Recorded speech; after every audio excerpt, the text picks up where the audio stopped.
From Central Indiana's #1 news source, this is Fox 59 Tonight.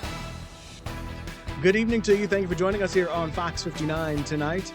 I'm Cameron Riddle. Thank you for downloading our new Smart TV app on your Roku, Apple TV, or Fire TV. And if you're watching us on YouTube, thank you for watching here. Make sure you hit the subscribe button so you never miss any of the conversations that we have every night at 8 o'clock right here on Fox 59 Tonight. Today we'll talk about leadership.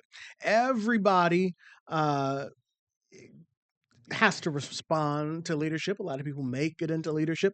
A lot of people want to be in leadership, but I think we can all find good examples that show that not everybody who is in leadership is an actual leader, let alone a good leader.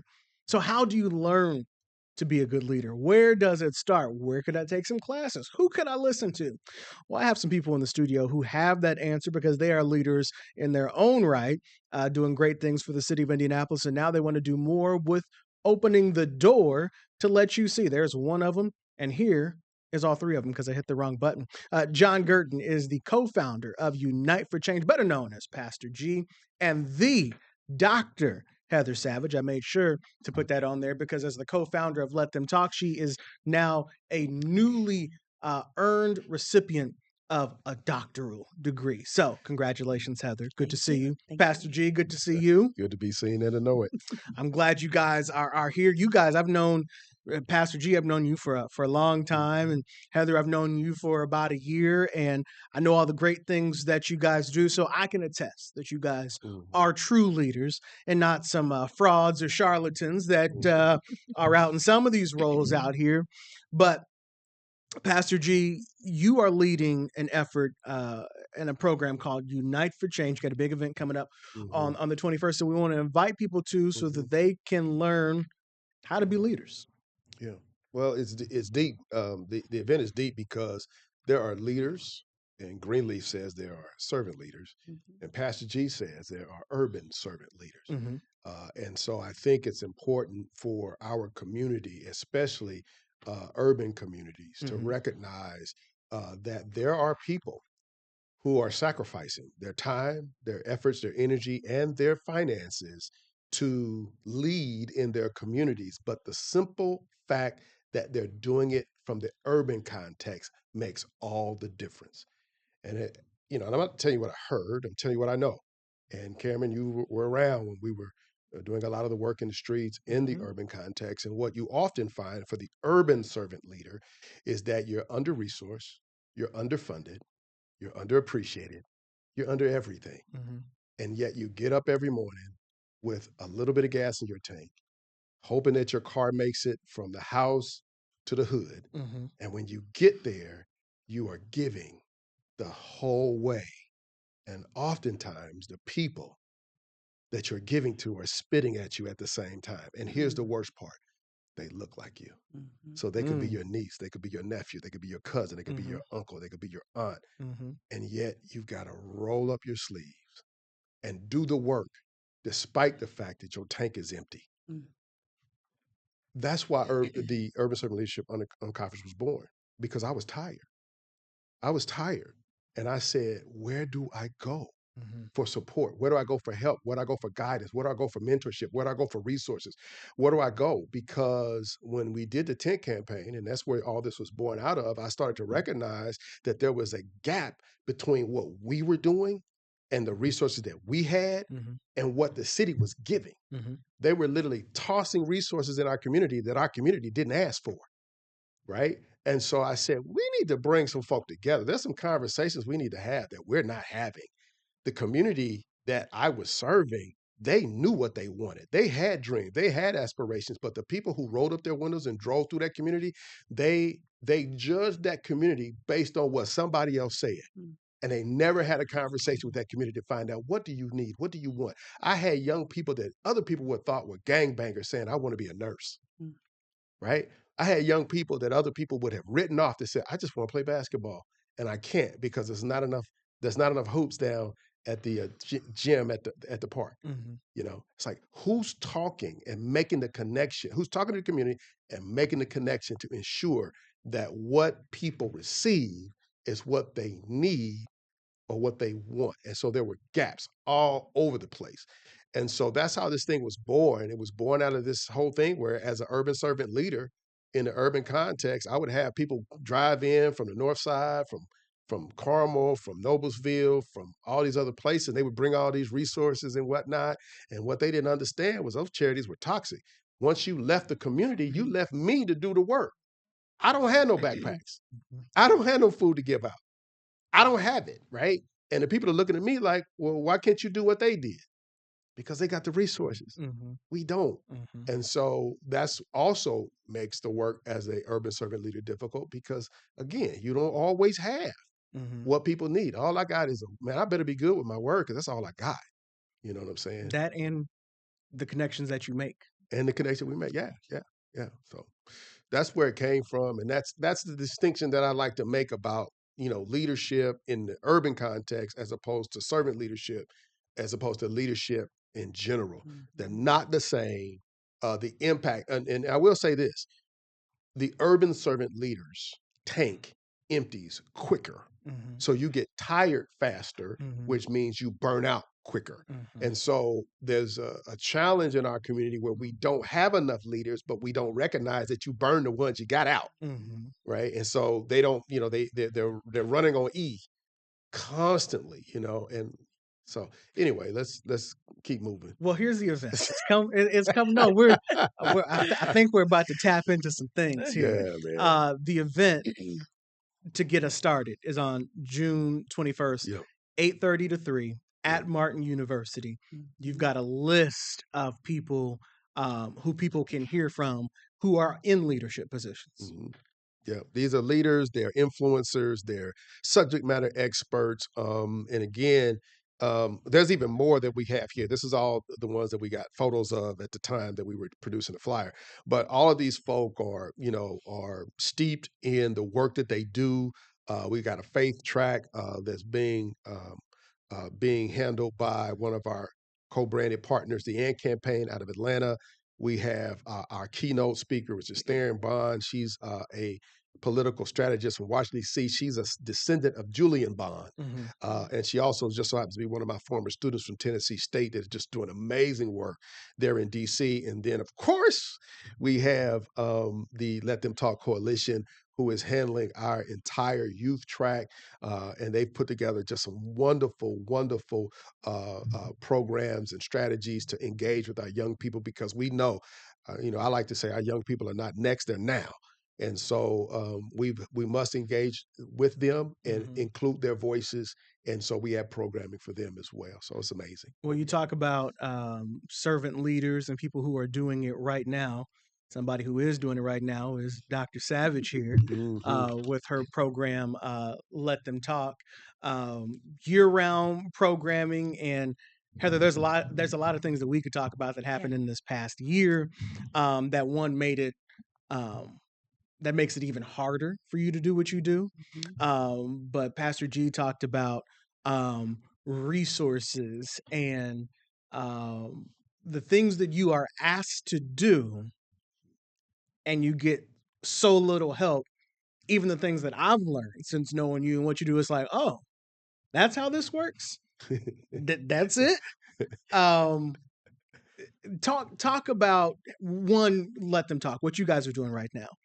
But how hard it is to do the programming that you're doing, because you could find there are several easier things that you could do with your life than what you were doing.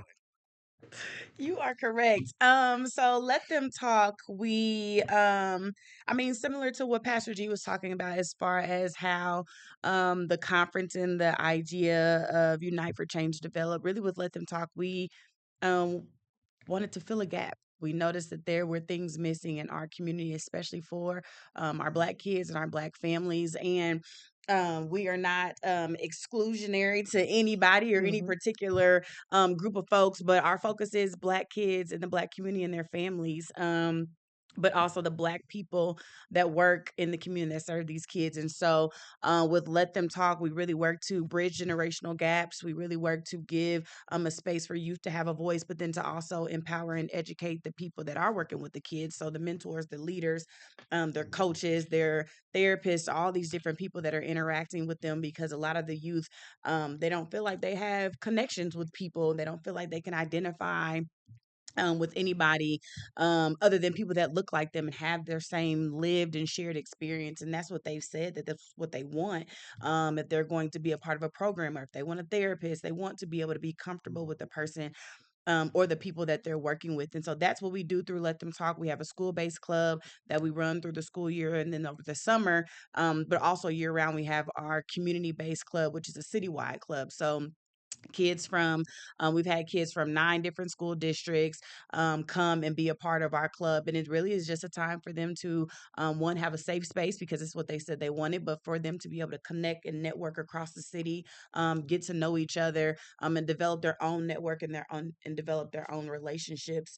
But we established that because we realize that relationships and partnerships and connections are important, and even at their age, 12 to 17 or 13 to 18, it's still important for them to start building those networks and having those connections. And so we wanted to provide spaces for them to be able to have that. Um, it has been difficult for us to find resources and for us to try to keep doing what we're doing. But we've been doing it. And we've said from the beginning that no matter how much money we do have or don't have, we're still going to give these kids a space to come and feel protected and feel that someone is listening to them, that someone is seeing them. We want parents to know that they have a place to bring their kids, and that we're not just people that woke up and said, oh, we want to do this with kids. Watching somebody else's kids for 4 hours is not an easy thing to decide you want to do. So, when we first launched our Safe Summer campaign last year, we were talking in one of our recap meetings, and we said we just sat up here and became glorified babysitters on a Friday night of Expo weekend. But because we have built partnerships and connections with folks across the city, with Pastor G, with Big Brothers and Big Sisters, we've been able to give a space where it's safe, and provide a space where we also have other organizations that are coming in and partnering with us to help volunteer, to help walk around the space, to keep eyes on these kids too. So it's very much so a collective effort when it comes to this, but it really has been hard to, like you talked about, keep showing up, keep doing the work when you got all this other stuff going on at home, and you're just like, I just got to make it across town for these kids because we're still going to do it. I almost want to get on the bus with them because because gas prices and everything else is high, but we've been trying to find the resources. We've been trying to still make the connections. We've been trying to still tell not just our story, but again, let them talk. This is the story of the kids. This is a story of what they're saying that they want and what they need. And so that's why this conference is so important for us to be a part of it. And to help facilitate the youth track component, so that as we continue to move forward in the community and bridge these gaps, eliminate these gaps, eliminate these silos, we've got these kids that are prepared and equipped and educated to be able to do that as they move forward. One of the things, that I talk about a lot is there are a lot of programs in Indianapolis. Everybody has their youth program on the east side and on the west side and all this yada yada yada. What I have found is that the people who are the loudest usually get the resources. Now that does not mean that they have the best programs. It just means they were the best talker. Or not even the best talker. They were the loudest talker. And they got the attention.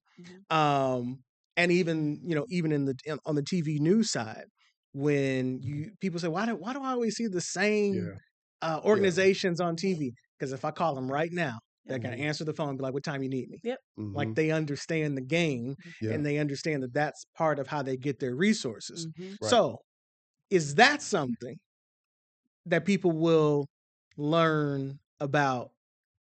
Because it's part of the process. You got to fight for resources. But at the same time, you're fighting for resources, but you're competing for resources. And you didn't get up in the morning and say, I want to make a bunch of money off of this, because you don't. Right. But it takes money to put said programming on, and therefore, yes, you have to fight for money. So it is about the money. Yeah. So how do you explain to people that, one, you can't do this stuff for free? Wow. Yeah. I know I'm going a bunch of different, You okay? but Rolling. it's not free. Yeah.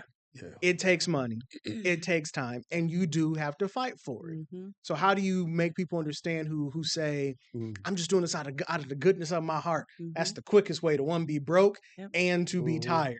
Yeah. Mhm. How do you explain that? You I'll go. talk and then I'm gonna let you, and I'm pass it to you. Because I will say, when we first started, again, even just saying that, like, we're gonna do it regardless, which we will. Mm-hmm. But thank God we have a board that is willing to give and support. Thank God we have some connections that we know we can go to for emergencies. Like, we need this right now. They're always gonna support. Mm-hmm.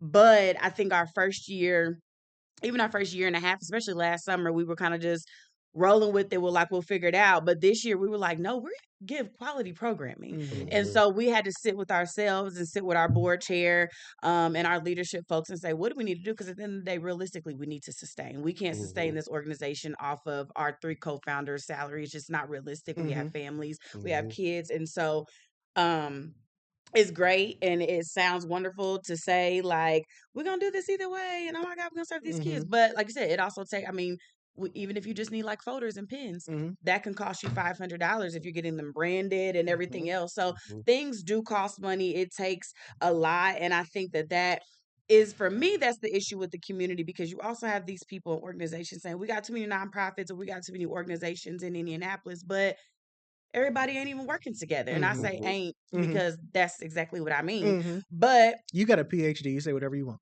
thank you. But not willing to work together. I've seen so many posts over the last several weeks and different things happening, and I'm like, the people that are putting out the posts are the people that are ones don't even respond. I can count on both hands how many people I have emailed for sponsorships about this conference or about Let Them Talk, and literally have just fallen on deaf ears. But then you're on Facebook saying, oh, I want to do X, Y, and Z. But you're like one of the premier organizations in the city, premier Black organizations in the city, and you're not even responding, so much to say, hey, we don't have it right now. We can't do it. Maybe we can send some volunteers or something like that, because we're not always asking for money. Yes, money, we need that. But also, can you give us some volunteers, or can you at least show up, or can you push this flyer? And so that's the frustrating piece for me when people start saying things like that. Yes, there are a lot of organizations, but there's a lot of organizations that are not doing what they're supposed to do with the money that they're getting. They're not supporting other organizations. Like, it's just so many things. And I think that's really why Let Them Talk established. And that's why we built our coalition.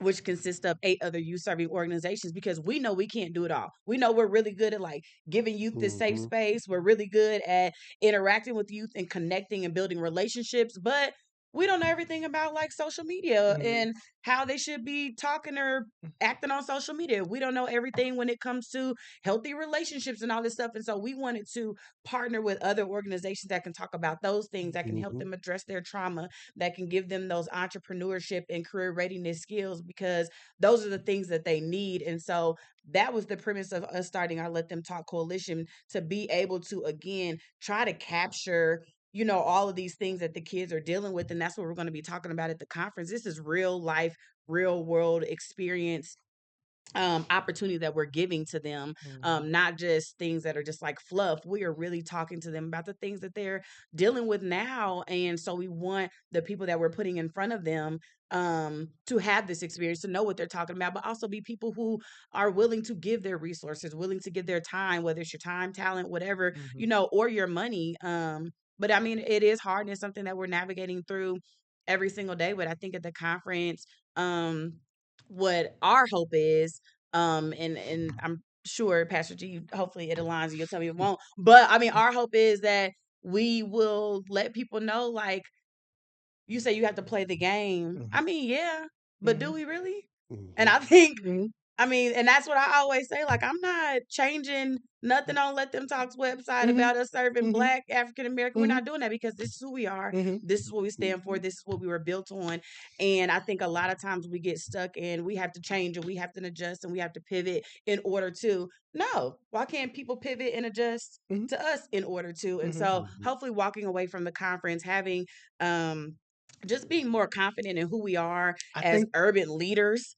Like I think that's what we hope and want to give to the people that are there. But I know that's what we're going to be giving to the kids. If Mhm. they're, you don't have to change or adjust your mindset. You can continue to be who you are and do your work and what you believe in. I think the part of that of playing the game, um, and why can't people do it this way is it would take a lot of cooperation from Hmm. people who are trying to do the same thing you are doing to say this is how it's going to be, this is what we need of you. Hmm. And but that's a whole nother topic Yeah. about people working together versus against each other. Right. But Pastor G. All right, so here's the thing.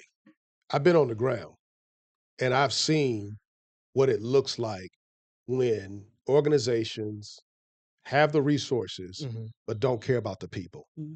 I've seen people offer services that no one will take Mhm. advantage of because their experience is that you just want my social security number. Mm. You just want to count my head, Mhm. right? And so one of the, and it kind of gets back to what you're saying. I'm gonna say at least two things. The first is this conference is an example of what do you do when the industry or the philanthropic community or the grants makers or givers or whatever aren't available. The last time we had this conference, there was a major sponsor. Mhm. That major sponsor said to me, well, we don't know if, and so here's what I said. Good meat make its own gravy. We doing the work. Mhm. We'll get the gravy. We'll get the money. We'll get the support. Mhm. And if you look at the sponsors for this event, and we've been talking, we had a meeting about this last night, I think it was, Hmm. where we talked about, okay, we working here, we working there, we'll try to get some in-kind here. The work has to continue. I had a meeting with Mid-State's director earlier this week, and we had that conversation. And I said, look, well, it was late last week, and I said, look, man, talk to me about, how you're keeping this thing going when you know that there are people looking at y'all and saying, man, you got this minority supply development thing going, and that just don't sit well with the other people. And he said, you Mhm. know what? We're going to keep it going. Mhm. We're going to keep it moving.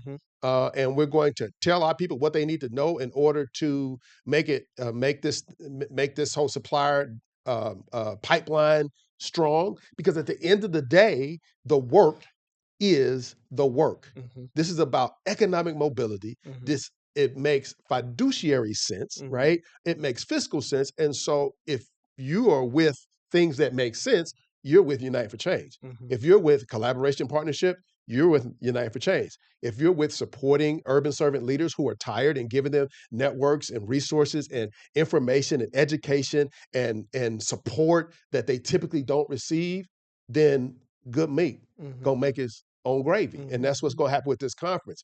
I do not care if people give or support because I know that the orders of this good man, Mhm. the steps of this good man rather, are ordered by the Lord. Yeah. And I'm gonna keep it moving.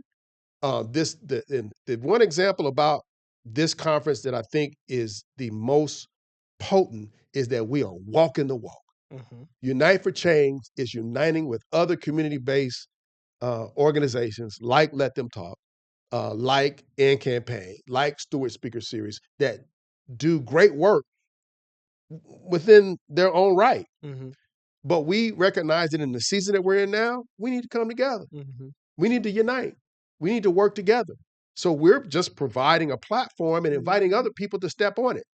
If there's one thing I want people to get out of this conference is the example that we are willing to work together.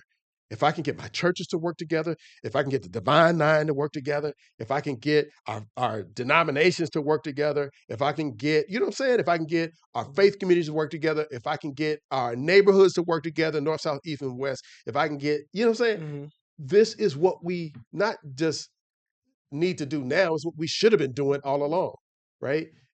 Not only do we need to see it within the corporate community, the philanthropic community, the nonprofit community, the for-profit community, the faith community, the parachurch community, not only do we need it there, but the young people that are coming, you can't expect them to work together if they don't see the adults working together, Mhm. right? They are insightful. They got to see it to be it. Mhm. They're not just going to instinctively just work together. That's why we see what we see when we go on Instagram and Facebook and all World Star and all that kind of stuff. We see that because they see that in us.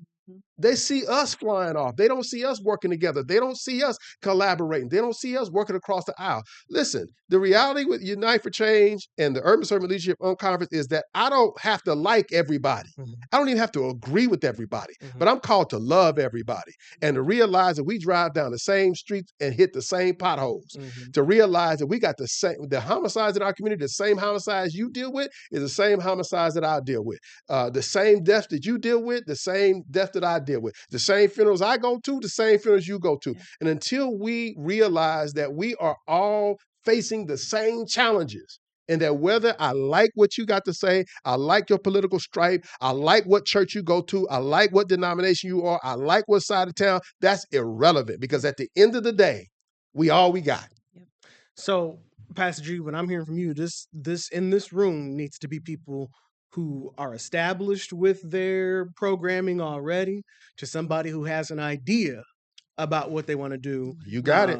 Because one of the things my mom said, she's like, Kim, I want to start I just want to take people to their appointments and I want to get a van and stuff and I want to do it for free. I was like, no, you don't. No, you don't.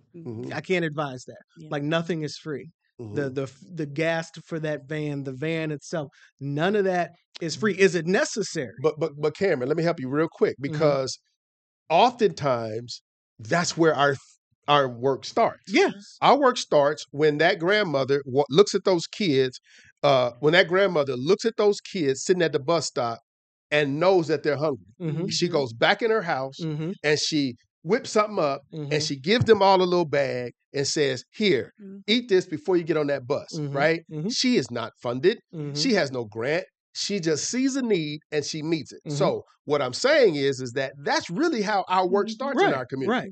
The question is how do you level up? And how do you sustain How that? do you sustain that? How do you build the capacity to sustain what you're doing? And what it takes a Unite for Change to come out and say, hey, grandmama, you don't have to spend your own money to do that. There's somebody over here and there's an organization that will help you level up so that you can sustain the work that you do and it doesn't, empty out your cupboard. Right. But it allows you to do the work and even scale the work if necessary. But here's the other thing. There's another grandmother on the other side of town who wants to do what you're doing. And she needs to. So I guess the point that I'm making is that often in times in our community, because we're underfunded, because we're under-resourced, that's where it typically starts. The question is how do we not stay there? We've got to move to the next level. Hold that thought. We're going to take a commercial break. We'll be back with more of Fox 59 tonight, but we will also discuss how do you do these programs and have these programs in a time when people are outright, not even hiding it and saying, we don't want that and you cannot do that. We'll pull the funding for that. I think Heather knows about that. I think if you'll let me, we'll tell a little story when we come back. More Fox 59 tonight after this.